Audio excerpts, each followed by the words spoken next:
information about first aid.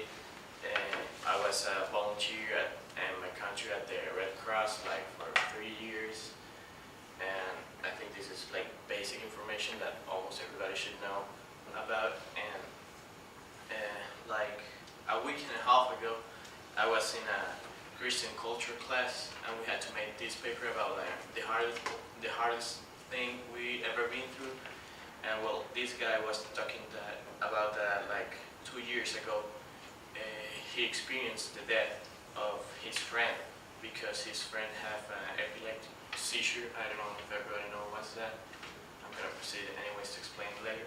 But and his friend died because he basically drowned with his own vomit and saliva, and that was like a shock for him. And I was thinking that maybe if someone had given him the information that I'm going to give to you today, maybe he could save his life or something.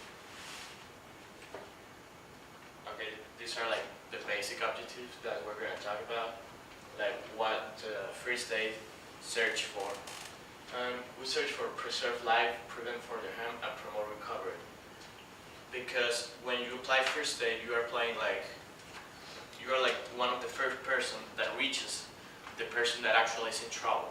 So you want to keep them as safe as you can, while the real medics or paramedics are on the way. These are the topics that we're going to talk about. I'm going to show you in the presentation how to deal with burns, cut, epileptic seizure, and what are the first aid ABC. So the first step you should do at first aid is call for help. Remember, you are not an expert at treating like diseases or injured people. So the first thing before actually helping somebody, the best you can do is call for help. The second step you should do is check the surroundings, because maybe in some cases you want to help somebody that is, I don't know, that is laying on the ground, and on your way there you maybe fall or you don't see something, and you don't have one people that is injured, there are going to be two, because it's going to be you and the other person that you wanted to help.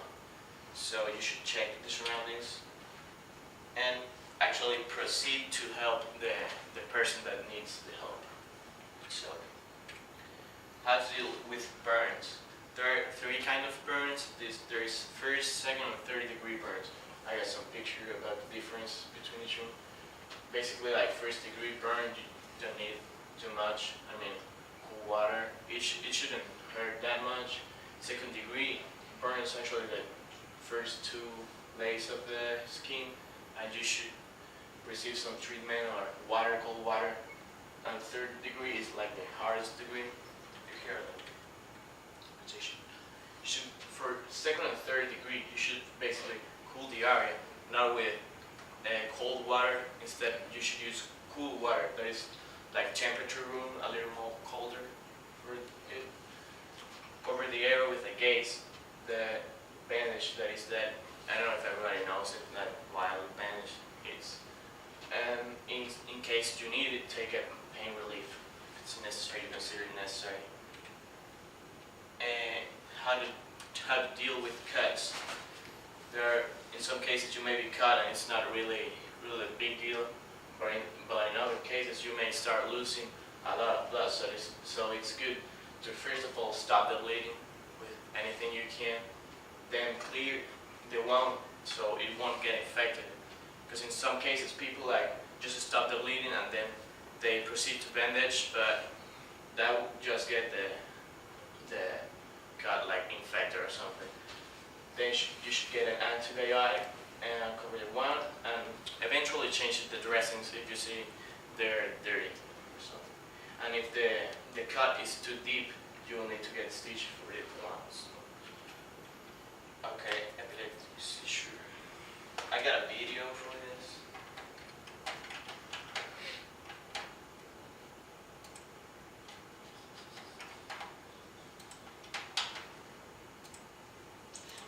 Basically, to let. Come here, David. This is a video I get from YouTube. It's from an actual epileptic seizure that is occurring that moment. It's not that bad in the video, but basically you can see the seizure. Here, take care.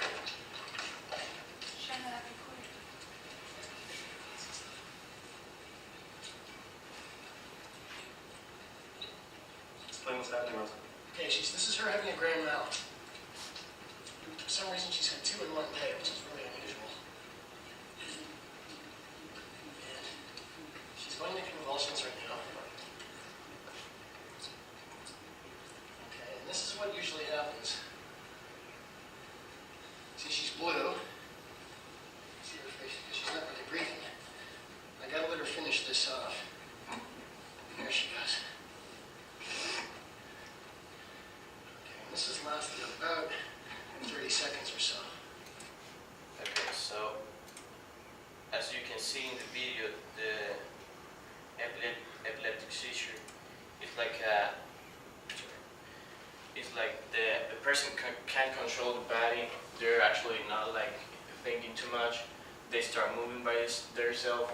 This is like a self-defense reaction that the brain makes. I don't know why, but what you should do in an epileptic seizure to help anyone, it's first of all put the person on his side.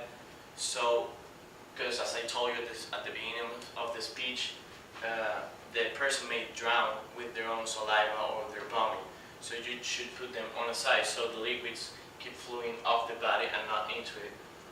So remove, as you saw in the video, this guy takes the glasses off of the person, because maybe when they're moving, they can get them like stitch or something. You put something tough in the head, so when they are starting to move really hard, they don't get actually hurt. And grab them gently, not like actually grab them, but making sure that they don't shake as that hard.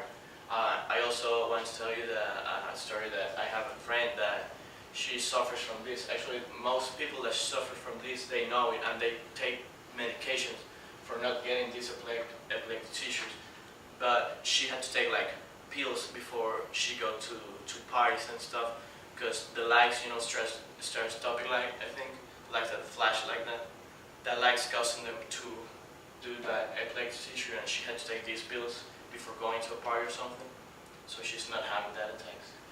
Well, that's it. So for watching, I got some reference here.